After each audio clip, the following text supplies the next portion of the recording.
Well, time to start this old loader up again. Same as it was last time. It's a bunch of spider webs, and since I'm going to take this bucket off, this thing's got a, I don't know if you can see, shine a little light.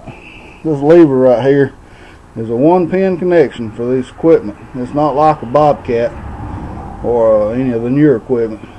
Just throw this lever over and it releases a pin in the bottom. And now I can drop this bucket, slide right out from under it, hook up to my grapple. So let's get in here and get her started. Spider webs. Spider webs. No waltzing. So, yeah, get my camera working right.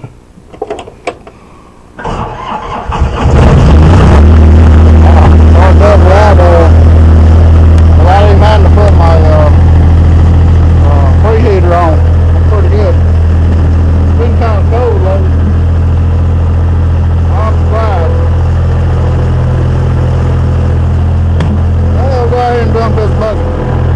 Alright, we're getting ready to drop this bucket. And I'll show you, that pin right there is the only thing that's holding this bucket other than the clip at the top of this machine. So if I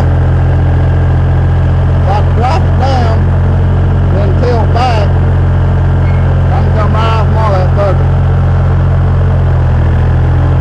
Then I'll show you on that bucket. Hard to see it from this angle. So, over here, try to hook up to this. I gotta pile this pin right up the damn way.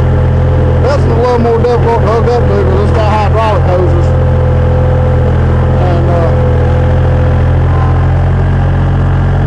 I have to get off and move these damn hoses out of the way. Stand by. Alright, I got my hoses moved out of the way. Now, the bucket tilted. We'll try to get lined up with her. You don't see that. I'm going to come right up under there. Start ready to tilt up. I've got it.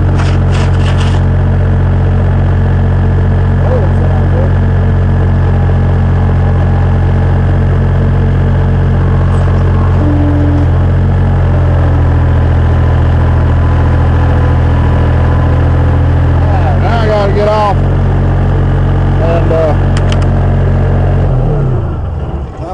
now I got to get off and hook up everything. Leave this lever down. Now to hook up these hoses. This is definitely a two-handed job, but you got to get right there. So stand by. Well, I never did get that one of those hydraulic hoses hooked up, but I heard a big bang when I was backing up a while ago. And now, we got a hole in the radiator. Something went through the damn, hit the fan. I don't know if you can see. Right here. And bent the living shit out of my damn fan blade. And evidently it kicked it on into the damn radiator. Now, can't imagine what it was. But I'm guessing I'm going to have to pull this radiator off. Somehow. And figure it out. So that sucks. Well, until next time, damn, y'all take it easy.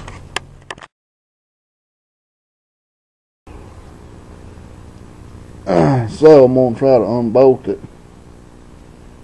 This is welded together right here on the corner, so this top piece and the side piece is all one piece, and looks like the sides are welded to the bottom, but it sure would be nice to be able to get this frame off and pull that radiator out without having to take that fan off. Looks like it's damaged down there close to the bottom, but we'll see when we get it off there. Alright, 4 bolts hold the radiator to the frame. 1, 2, 3, and 4.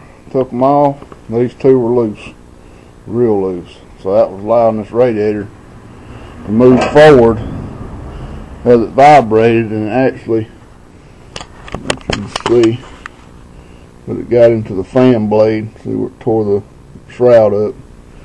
One of the fan blades is pretty boogered up, so that more than likely was the problem and not something that got slung into it. Oh, we'll get this frame off. I think it's 2 bolts in the bottom and 2 brakes there, and hopefully that's all.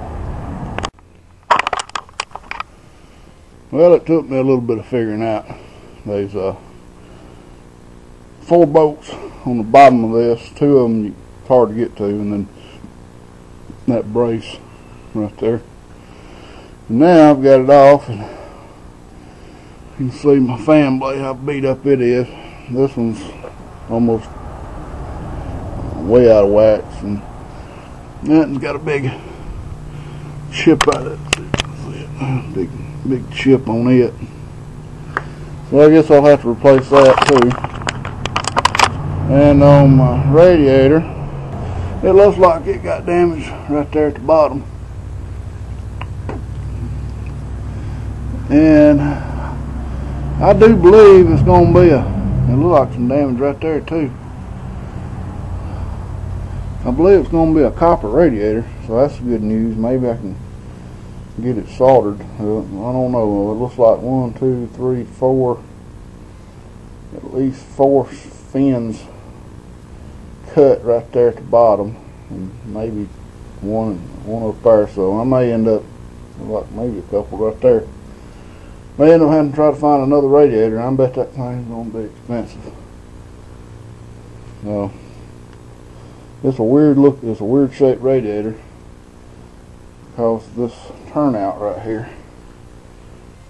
If it'd been straight, well, most car radiators are going to be opposite. So that's got a upper radiator and a lower radiator hose, and they're both on the same side. So I was hoping maybe if I had to replace it, I could just use a small car radiator, but depending on the price, I may have to rig one up somehow or another.